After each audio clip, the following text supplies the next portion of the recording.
mencari cinta, cinta bersemi saat pandemi.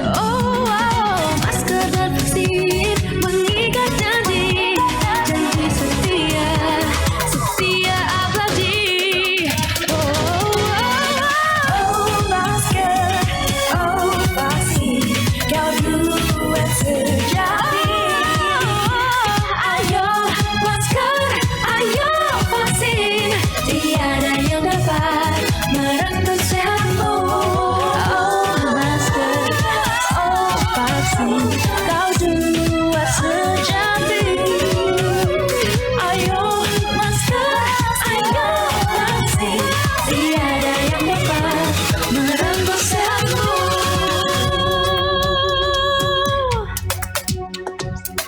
Selamat sore, salam sejahtera untuk kita semuanya. Hari ini saya akan menyampaikan perkembangan penanganan COVID-19 di Indonesia. Kementerian Dalam Negeri telah mengeluarkan instruksi Menteri Dalam Negeri nomor 63 tahun 2021. Berdasarkan Inmendagri ini, penerapan PPKM di wilayah Jawa Bali kembali diperpanjang hingga tanggal 13 Desember 2021. Inmendagri ini juga mengatur beberapa pengetatan aktivitas masyarakat karena dinamika level kabupaten atau kota yang meningkat serta perlunya penguatan upaya 3T agar tidak terjadi perluasan penularan. Selain itu, Kementerian Dalam Negeri juga mengeluarkan instruksi Mendagri nomor 64 tahun 2021 yang berisi arahan khusus kepada gubernur, wali kota maupun bupati untuk mendukung upaya percepatan vaksinasi nasional, yaitu mencapai target setidaknya 70% populasi di tiap kabupaten atau kota telah memperoleh vaksin dosis pertama. Kepada kepala daerah diminta untuk segera menindaklanjuti arahan ini melalui sumber pendanaan daerah yang sesuai dengan peraturan yang berlaku dan mengutamakan kolaborasi stakeholders terkait seperti TNI, Polri, BIN, BKKBN, lembaga non-pemerintah, Satgas COVID-19, dan lainnya. Pada hari ini, saya akan menyampaikan perkembangan COVID-19 di Indonesia. Dalam persiapan menghadapi periode Nataru nanti, kita perlu memantau kondisi COVID-19 di Indonesia dari berbagai aspek. Setidaknya ada 6 indikator yang perlu untuk terus dimonitor secara berkala, yaitu kasus aktif, bor rumah sakit, dan wisma atlet, kemudian kepatuhan protokol kesehatan, RT atau angka reproduksi efektif, mobilitas, dan vaksinasi. Saat ini, meskipun kasus mingguan mengalami penurunan, namun jika dilihat pada kasus aktif, ternyata sempat mengalami peningkatan 4 hari berturut-turut. Kenaikan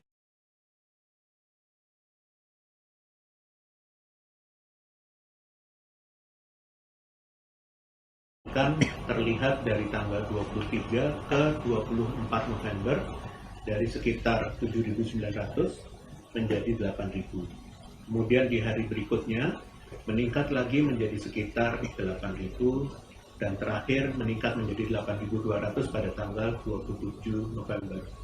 Bahkan di Jawa Bali, kasus aktif meningkat 6 hari berturut-turut dari tanggal 23 November sebesar 3.600, kasus aktif hingga 28 November sebesar 3.800 kasus aktif. Selanjutnya, bor ruang isolasi di rumah sakit rujukan juga sempat mengalami peningkatan pada 2 hari terakhir dari 2,94% menjadi 3,07%. Bor di Wisma Atlet juga meningkat di bulan November dari 1,76% menjadi 2,2%. Meskipun peningkatan terbilang kecil, namun perlu diwaspadai karena peningkatan bor mengindikasikan adanya kenaikan kebutuhan treatment pada gejala sedang atau berat. Lebih lanjut, meskipun saat ini arti atau angka reproduksi efektif masih di bawah 1, namun perlu diwaspadai bahwa arti juga mengalami peningkatan jika dilihat trennya dalam 5 minggu terakhir. Indonesia mengalami peningkatan dari 0,96%, kami ulangi, dari 0,96 menjadi 0,98. Peningkatan serupa juga dialami pada arti di tingkat pulau, di mana hampir semua pulau mengalami kenaikan kecuali Maluku yang mengalami penurunan dan Nusa Tenggara dengan nilai arti tidak berubah. Arti di tingkat pulau juga berkisar antara 0,95 sampai dengan 0,99, di mana angka ini sudah mendekati 1. Selanjutnya, salah satu indikator yang juga penting adalah mobilitas penduduk. Data menunjukkan bahwa mobilitas menggunakan kereta api mengalami kenaikan 5 kali lipat dalam 5 bulan terakhir. Jumlah perjalanan kereta api pada bulan Juli adalah sekitar 100.000, sedangkan pada bulan November meningkat hingga hampir mencapai 600.000.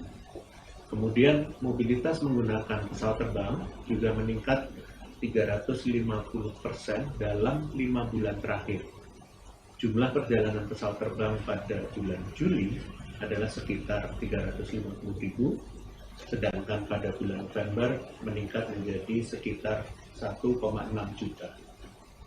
Idealnya, peningkatan aktivitas juga harus diikuti dengan peningkatan kepatuhan protokol kesehatan.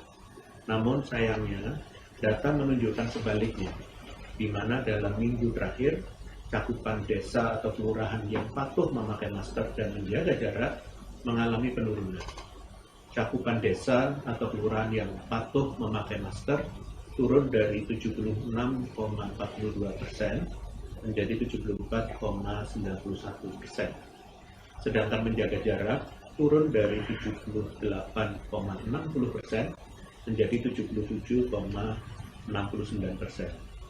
Jumlah laporan desa atau kelurahan yang dipantau juga terus mengalami penurunan dari sekitar 21.000 desa kelurahan pada bulan Juli menjadi hanya 9.000 pada minggu ini.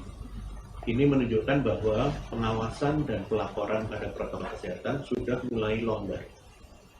Angka selanjutnya yang harus dicermati adalah cakupan dan laju vaksinasi, di mana data menunjukkan terjadinya penurunan pada jumlah suntikan harian selama 4 minggu terakhir. Sebagai catatan, capaian dosis 1 vaksin memang sudah hampir mencapai angka 70%. Namun capaian dosis kedua baru mencapai 45%, sehingga harus terus dikejar. Pembelajaran dari negara lain memperlihatkan peningkatan jumlah kasus tetap berpotensi terjadi bahkan di negara-negara dengan cakupan dosis kedua yang tinggi. Maka dari itu, target kita adalah meningkatkan terus cakupan dosis 2 agar dapat memproteksi masyarakat dengan maksimal.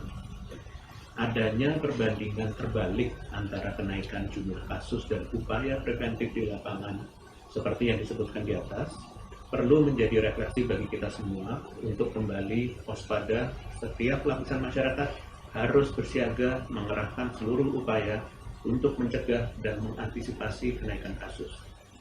Kepada seluruh pemerintah daerah, dimohon untuk memonitor penerapan protokol kesehatan dan cakupan vaksinasi di daerahnya masing-masing dan juga daerah sekitarnya. Kepada masyarakat, harap diingat bahwa kondisi kasus yang saat ini cukup terkendali bukanlah alasan untuk mengabaikan protokol kesehatan. Masyarakat harus mengantisipasi terjadinya lonjakan kasus di tengah mobilitas yang terus meningkat dan ancaman varian baru Omikron dengan menerapkan protokol kesehatan yang jauh lebih disiplin daripada sebelumnya. Penerapan protokol kesehatan adalah cara utama kita untuk melindungi diri sendiri dan orang-orang di sekitar kita. Perlindungan dengan vaksin juga menjadi hal yang sangat penting, karena semakin banyak orang yang divaksin, maka kita akan semakin terlindungi.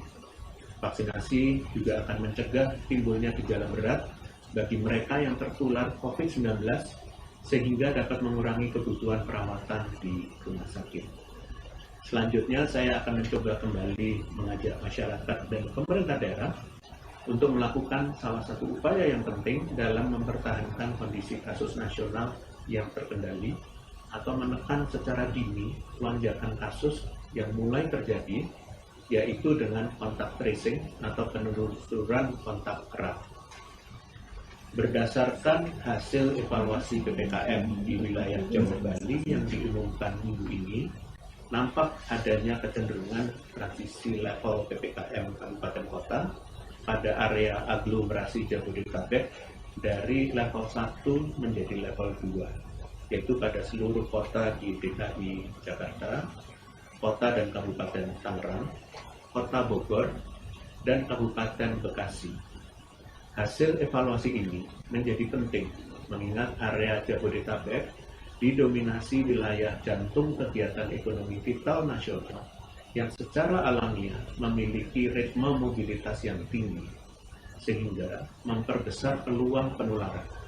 Untuk itu, selain kembali mengevaluasi upaya pencegahan seperti kedisiplinan protokol kesehatan dan pengendalian mobilitas, harus dilakukan upaya penanganan dini lainnya seperti penelusuran kontak erat untuk segera memutus alur penularan, melindungi kelompok rentan, dan mencegah pengetatan aktivitas masyarakat yang lebih ketat.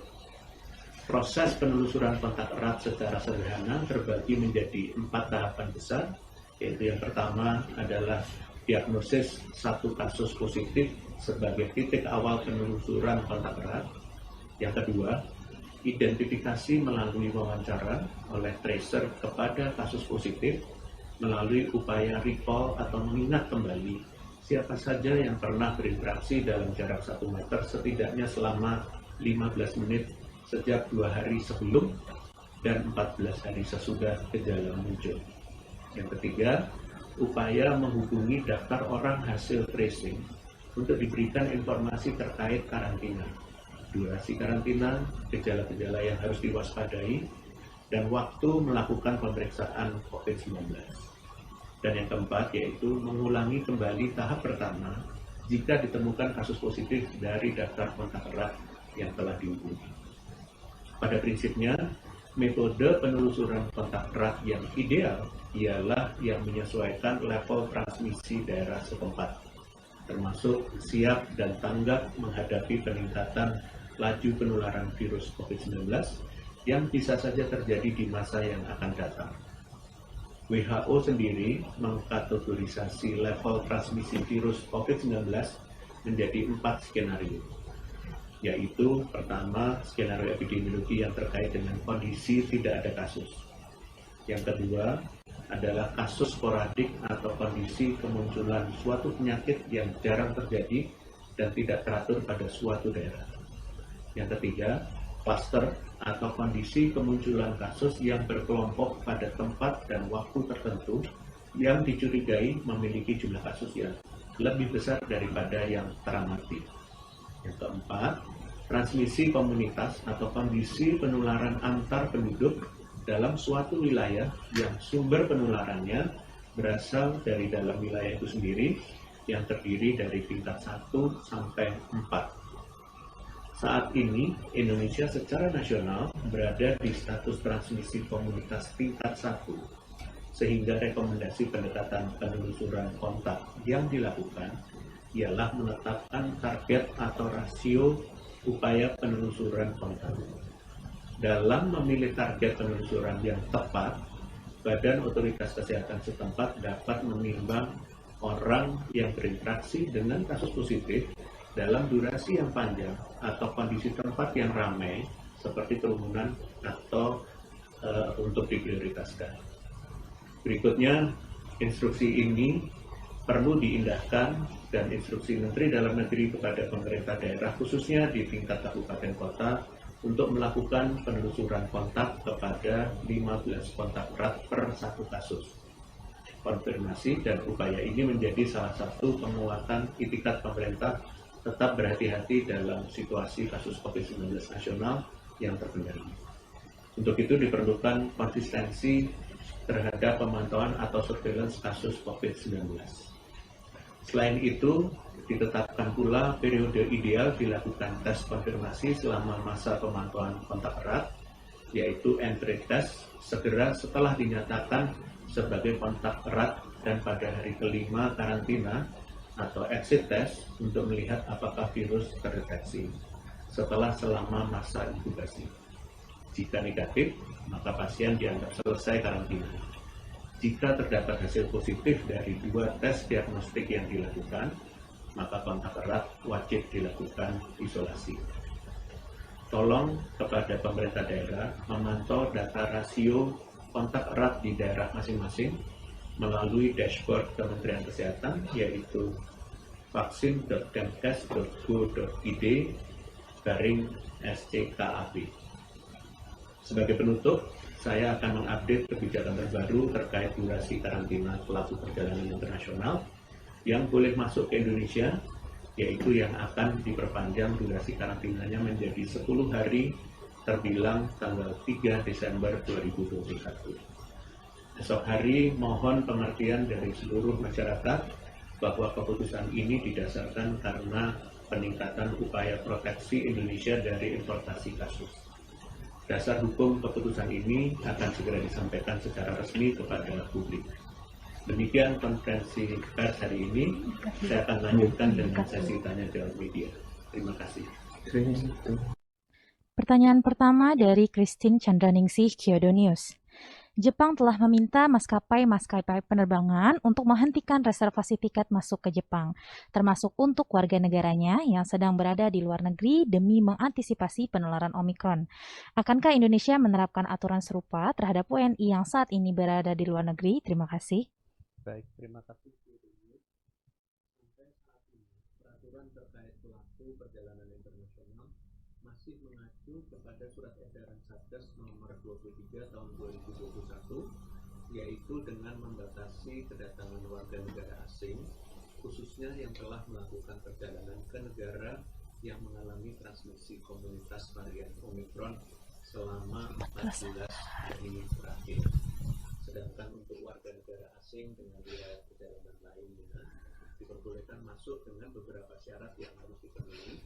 Di antaranya berasal dari negara dengan skema perjanjian bilateral, contohnya skema Travel Corridor Arrangement, pemegang visa diplomatik dan dinas, menteri ke atas beserta rombongan untuk kunjungan kenegaraan, dan yang kemudian adalah delegasi negara anggota G20, kemudian pemegang kitas atau kita, dengan tujuan wisata dari negara non-risiko transmisi Omikron. Sedangkan untuk warga negara Indonesia, berdasarkan kebijakan yang sama, merujuk pada Undang-Undang Imigrasi Nomor 6 Tahun 2011, Pasal 14 Ayat 1, bahwa setiap warga negara Indonesia tidak dapat ditolak masuk wilayah Indonesia kecuali karena alasan keimigrasian tertentu. Pada prinsip kebijakan ini menimbang berbagai spektrum, baik kondisi kasus, hubungan diplomatis, pertahanan dan keamanan, serta pemenuhan hak warga negara. Kedepannya tidak menutup kemungkinan adanya dinamika kebijakan demi peraturan yang adaptif dan efektif. Terima kasih. Pertanyaan selanjutnya dari fatberita1.com. Bagaimana tracing untuk mengetahui apakah ada pelaku perjalanan luar negeri yang sudah tiba di Indonesia dan ternyata terpapar varian tersebut? Bagaimana genome sequencing yang dilakukan selama ini? Terima kasih. Baik, terima kasih. Berita1.com. WHO saat ini merekomendasikan upaya whole genome sequencing di kawasan Asia Tenggara dilakukan untuk spesimen pelaku perjalanan yang baru datang dan beberapa spesimen yang sudah masuk sejak pertengahan Oktober 2021. Selain itu, sebagai satu kesatuan, tracing juga akan dilakukan sesuai prosedur yang ada, yaitu mendeteksi orang yang pernah berinteraksi dengan kasus positif yang datang dari luar negeri. Baik, terima kasih atas perhatiannya, atas pertanyaan dari para jurnalis. Dengan demikian, konferensi pers pada sore ini berakhir. Terima kasih. Wassalamualaikum warahmatullahi wabarakatuh.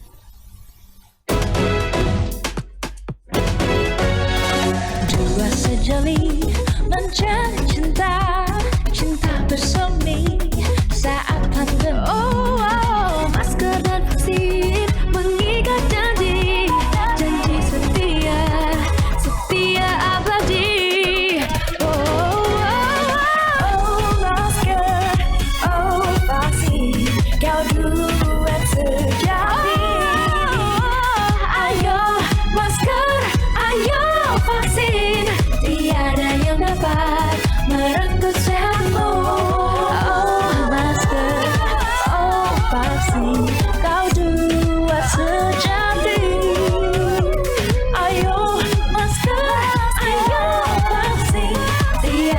yang dapat merenggut